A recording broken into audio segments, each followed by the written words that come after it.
Hi friends, share market में long term में profit दोस्तों वही इन्वेस्टर्स बना पाते हैं जो कि किसी भी कंपनी को बहुत प्रॉपरली एनालाइज करते हैं, उसके बारे में न्यूज़ को अच्छे से स्टडी करते हैं, बिजनेस मॉडल को समझते हैं और सही टाइम पे सही प्राइस पे स्टॉक को बाय करते हैं और रेगुलरली करते रहते हैं।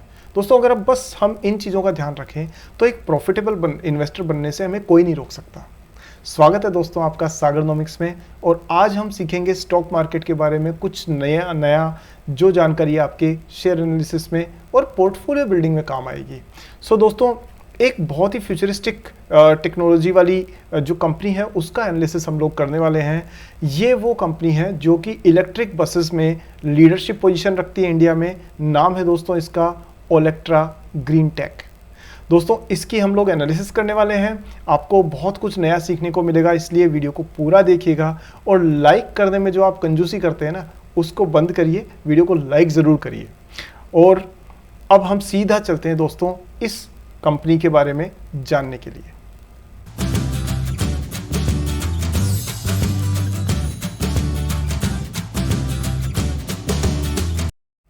सो दोस्तों फ्यूचरिस्टिक कंपनीज जो है उसमें ये चीज़ ध्यान रखनी होती है कि ऐसी कंपनीज का पुराना ट्रैक रिकॉर्ड इतना अवेलेबल नहीं होता है, तो हमें बिजनेस मॉडल को ध्यान में रख करके अपनी एनालिसिस करनी होती है। तो हम देखते हैं सबसे पहले इसका बिजनेस मॉडल।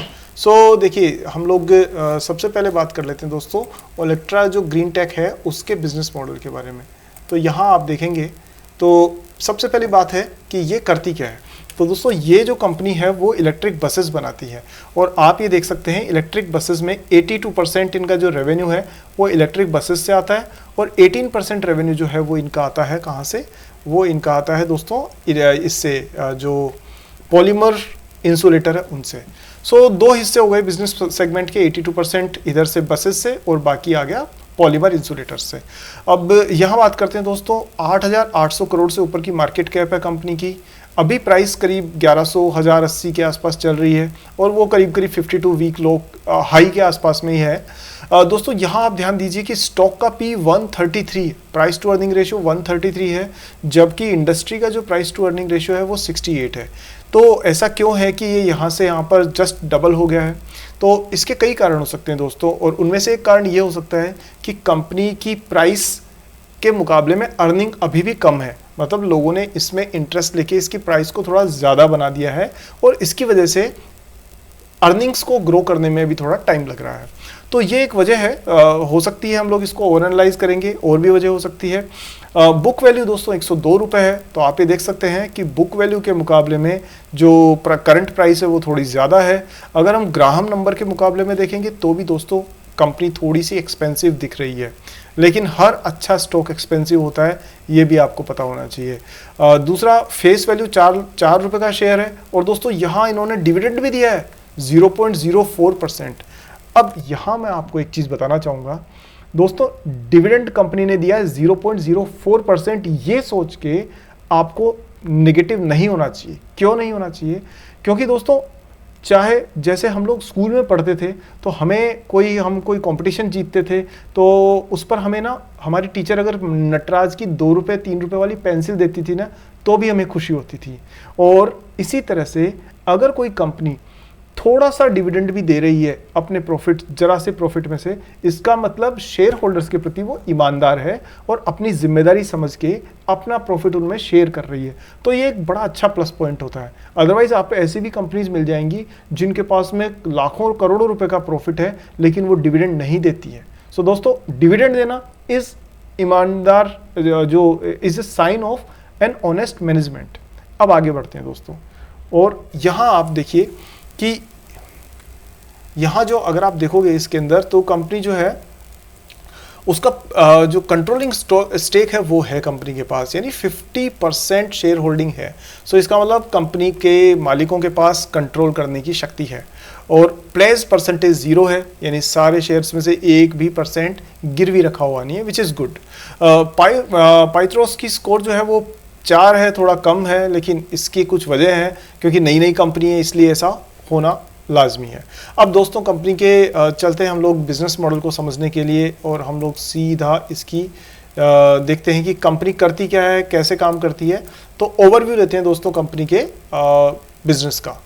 सो यहाँ आप ये देखिए, इन्होंने आप स्क्रीन पे देख सकते हैं 1188 इतनी बसेस दोस्तों इन्होंने अभी तक मार्केट में चला दी है इंडियन रोड्स पर। और ये आप देखिए, ये दोस्तों इनका जो बिजनेस कंपनी का जो स्नैपशॉट है वो है कि ये लीडिंग मैन्युफैक्चरर है इलेक्ट्रिक बसेस के इंडिया में। और दूसरी बात ये है कि 2017 में इन्होंने पहली बस लॉन्च की थी और आज की तारीख में 1100 से ऊपर है, यानी लगभग 1200 बसेस इनकी चल रही है। और इसके बाद में अगर हम बात करें तो इन्होंने ना 3 सेगमेंट बसेस के बना रखे हैं दोस्तों, और वो कौन से हैं, 7 मीटर, 9 मीटर और 12 मीटर। अब बसेस जो होती है ना, उनकी लंबाई के हिसाब से इनकी कैटेगरी होती है। तो छोटी सिटी में या कहीं आसपास इंटर सिटी में घूमने के हिसाब से 7 मीटर की बसेस होती है, 9 मीटर की उससे बड़े एरिया में यानी सिटी के आसपास का जो छोटे टाउन्स होते हैं वहाँ के लोगों के आने जाने के लिए जो बस होती है वो 9 मीटर। और दोस्तों एक से दूसरी सिटी में जाने के लिए जो यूज़ होती है वो 12 मीटर की लेंथ वाली बसेस ये लोग बनाते हैं। एक खास बात जो मैं आपको पहले बता दूं यहाँ पर कि इनका टाई अप है दोस्तों चाइना की जो बैटरी बनाने वाली one of the biggest companies है BYD, उसके साथ में इनका बिजनेस कोलैबोरेशन है। अब एक छोटा सा मैं अपडेट दे दूं आपको आगे बढ़ने से पहले कि जो BYD के साथ में इनका जो टाई अप है वो दोस्तों एक तरह से ये मान के चलिए वैसे सब कुछ अच्छा है, और क्योंकि टेक्नोलॉजी, इक्विपमेंट, बैटरीज, पार्ट्स, वो सब कुछ कंपनी BYD ओलेक्ट्रा को देती है और जिसके बेसिस पर ये बसेस इंडिया में बना करके लॉन्च करते हैं। लेकिन कुछ टाइम से ऐसा न्यूज़ ऐसी मिल रही है कि BYD के साथ इनके टर्म्स एंड कंडीशंस में कुछ प्रॉब्लम चल रही है। तो दोस्तों इस पे ना नज़र रखनी ज़रूरी है। इस पे अभी कोई डिसीजन मैं नहीं दे रहा, लेकिन इस पे नज़र ज़रूर रखिएगा, क्योंकि अगर माल का जो सप्लायर है वही कहीं ना कहीं माल भेजने में आनाकानी कर रहा है तो दोस्तों फिर इनको माल को बना करके बेचने का मौका कैसे मिलेगा। सो सप्लायर का अच्छा टाई अप होना एक इम्पॉर्टेंट पार्ट है। बट ये एक रिसेंट डेवलपमेंट है, इसमें कितना गहराई है ये आज की तारीख में कहना मुश्किल है। So wait and watch on that particular news. Now coming back to the same part, यहाँ दोस्तों एक बड़ी इंपॉर्टेंट चीज़ मैं आपसे शेयर करूंगा कि देखिए इनका 2021 में जो रेवेन्यू था वो 28,000 करोड़ था और उसके ठीक नेक्स्ट ईयर कितना हो गया 59,000 करोड़, यानी कि रेवेन्यू कितना बढ़ गया दोस्तों 2x, यानी साल भर में दुगना हो गया। और उसके अगली बार फिर देखेंगे तो ये 1 लाख करोड़ से ऊपर चला गया, यानी अब कितना हो गया वापस से 2x बढ़ गया है, यानी कि हर साल इनका रेवेन्यू 2 गुना बढ़ रहा है। अब बैंक FD और वो सारे 8-10 साल में पैसा डबल करते हैं, लेकिन यहाँ रेवेन्यू हर साल डबल हो रहा है। तो ये एक इम्पॉर्टेंट चीज़ है, लेकिन कंपनी छोटी है, नई है, इसलिए ये ज़्यादा सरप्राइजिंग चीज़ नहीं होनी चाहिए। बट हाँ पॉजिटिव चीज़ ज़रूर है। अब बात करते हैं कि प्रॉफिट कितना बढ़ रहा है। भाई ये तो हमने देख लिया कि सेल बढ़ रही है आपकी, लेकिन प्रॉफिट कितना कमा रहे हो। तो हम यहाँ देखें एबिटा में तो 3,000 के मुकाबले में प्रॉफिट हो गया 9,000, यानी 3x। यानी जिस समय पे दोस्तों इन्होंने सेल 2 गुना करी है उसी दौरान इन्होंने प्रॉफिट को 3 गुना कर लिया है। और अब आपको ये थोड़ा समझना होगा कि अगर कोई कंपनी सेल को सिर्फ डबल कर रही है लेकिन प्रॉफिट को 3 गुना कर रही है, इसका मतलब ये है कि 100 रुपये की जगह पे मान लीजिए वो 200 रुपये की सेल ला रही है, लेकिन प्रॉफिट मान लीजिए पहले 20 था तो अब 40 नहीं हुआ है, बल्कि 20 की जगह 60 रुपये हो गया।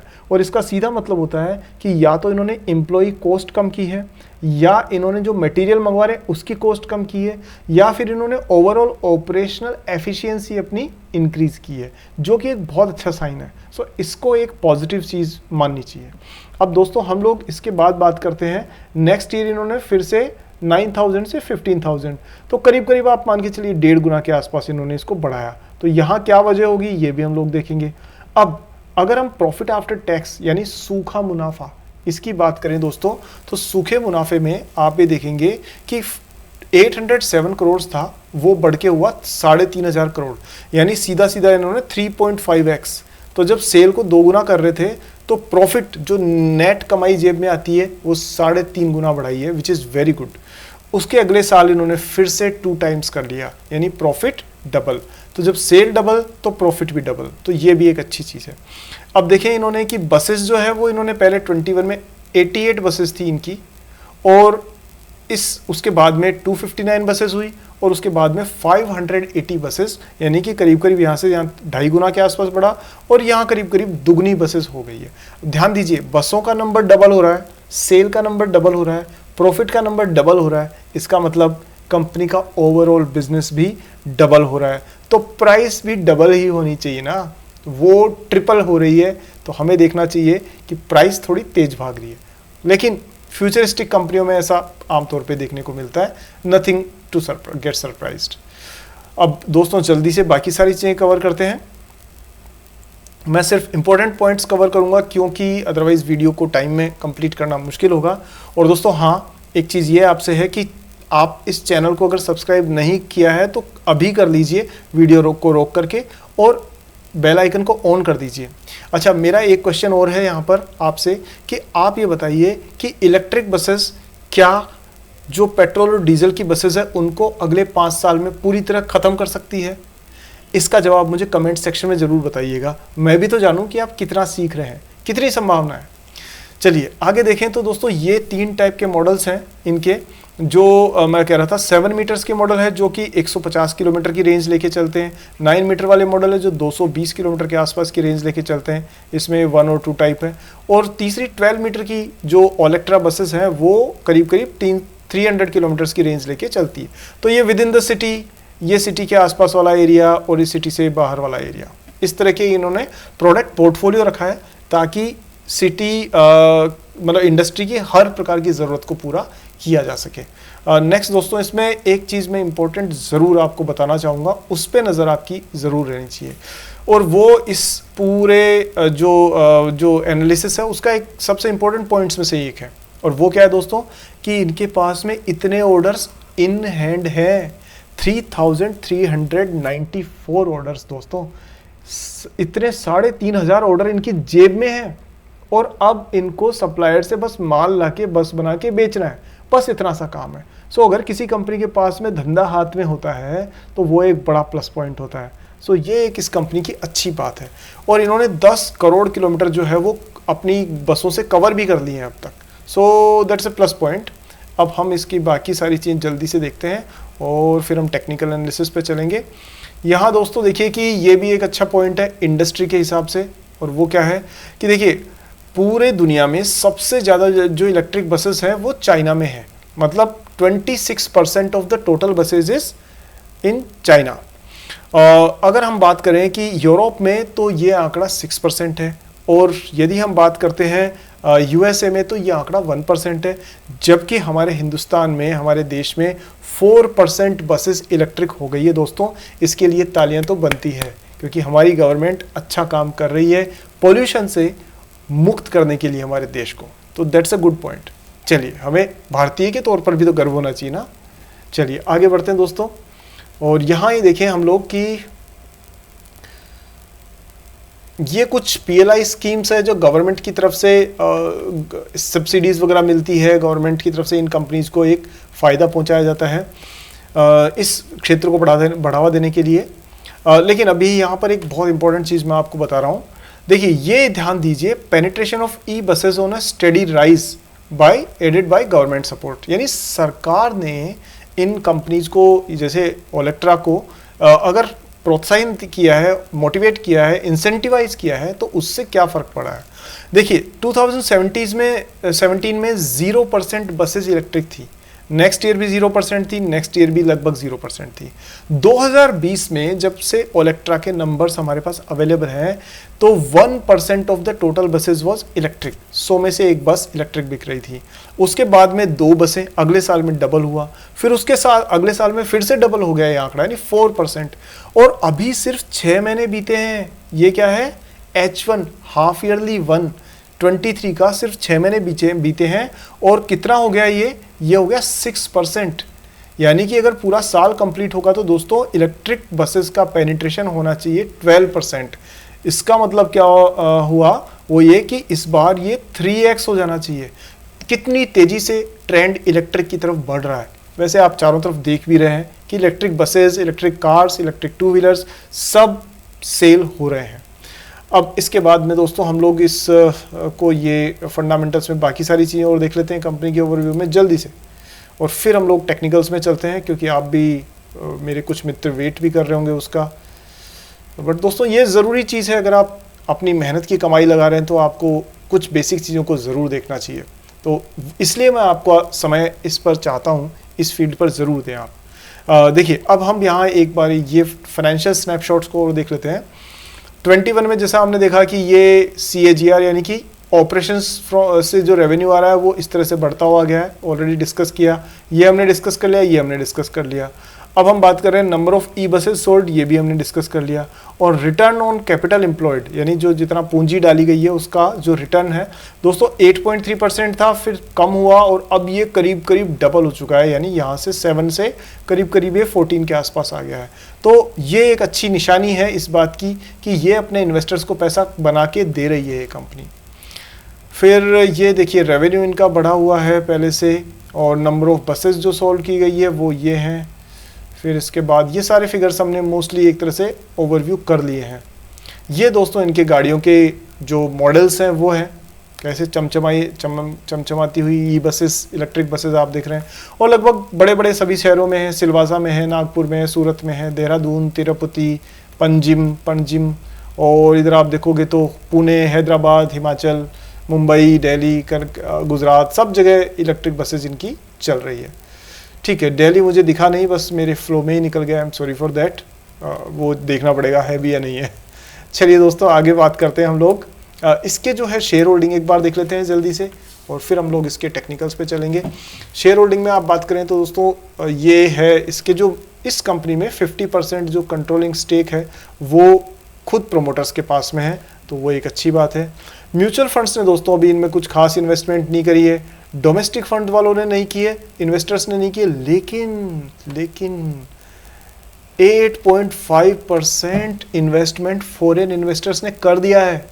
दोस्तों हमेशा याद रखिएगा कि ये जो फॉरेनर्स है ना, उनको हमारी किसी चीज़ से कोई मतलब नहीं है, सिर्फ इससे मतलब है कि इनको मुनाफा कहाँ मिल रहा है। तो जहाँ इनको मुनाफा दिखता है ना, तो गुड़ के पास जैसे मक्खियाँ पहुँच जाती है, तो इंस्टीट्यूशनल इन्वेस्टर्स इसी तरह सूंघते सूंघते प्रॉफिटेबल कंपनीज ढूंढ लेते हैं। सो हमेशा ध्यान रखिए, अगर इंस्टीट्यूशनल इन्वेस्टर्स की भागीदारी बढ़ी है शेयर होल्डिंग में, दैट्स अ गुड साइन कि कंपनी में दम है। सो यहाँ एक अच्छी बात है, इस पर फिर भी नज़र रखिएगा। और रिटेल इन्वेस्टर हमारे जैसे जो आपके जैसे हैं उनके पास 41% है, which is kind of okay. अब इसके टेक्निकल्स पे बात करते हैं दोस्तों। ये ओलेक्ट्रा का चार्ट है, और आप यहाँ ये देख सकते हैं कि ये शुरुआत में इसका जो इसका अगर जो ट्रेंड था दोस्तों वो एक फ्लैट ट्रेंड था, ये आप देखिए ये फ्लैट ट्रेंड है। उसके बाद में यहाँ इसमें बाइंग आई, और ये आई कब दोस्तों, मार्च में, 23 के मार्च में। और उसके बाद से कंसिस्टेंटली इसने ये प्राइस चैनल यहाँ तोड़ा है, जो मैं प्राइस चैनल बता रहा था आपको, ये लंबी कैंडलस्टिक के साथ में इसने तोड़ा, और उसके बाद में slow and steady up trend शुरू हुआ है। दोस्तों ये अप ट्रेंड अभी जारी है, ये देखिए, लेकिन ये इस टाइम पर इसका जो अप ट्रेंड है उसके नीचे वाले हिस्से में आ गया है। तो आपको इस जगह पर इस प्राइस को ऑब्जर्व करना चाहिए, और ये प्राइस जो डाउनफॉल आया ना यहाँ से यहाँ तक, ये जो आप देख रहे हो, वो मैं समझता हूँ BYD के साथ इनके जो इश्यूज चल रहे हैं उसकी वजह से आया है, कि कंपनी के पास ऑर्डर्स हैं लेकिन कंपनी पूरा कैसे करे उनको, जब तक कि इनका सप्लायर इनको माल सही टर्म्स पे आसानी से नहीं देता।